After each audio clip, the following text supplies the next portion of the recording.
संभल से समाजवादी पार्टी के सांसद जियाउर रहमान बर्क का बयान सामने आया। उन्होंने यूजीसी कानून को लेकर केंद्र सरकार को चेतावनी दी और कहा कि अगर ये कानून शिक्षा व्यवस्था और संस्थानों की स्वायत्तता के खिलाफ हुआ तो समाजवादी पार्टी इसका पुरजोर विरोध करेगी। बर्क ने यह भी कहा कि सरकार के गलत फैसलों की मुखालफत कर उन्हें जनता के सामने आईना दिखाया जाएगा। उन्होंने साफ कहा कि समाजवादी पार्टी संसद से लेकर सड़क तक संघर्ष करेगी। और वहीं अभी मुक्तेश्वरानंद विवाद पर बोलते हुए उन्होंने कहा कि देश में धर्म गुरुओं का सम्मान सर्वोपरि होना चाहिए और किसी भी प्रकार का अपमान बर्दाश्त नहीं किया जाएगा।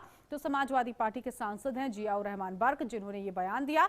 सपा सांसद का केंद्र सरकार पर निशाना कि यूजीसी कानून पर सरकार को चेतावनी देते हुए कहा कि गलत नीतियां जो है वो लागू की जा रही है, जिसका समाजवादी पार्टी विरोध कर रहा है।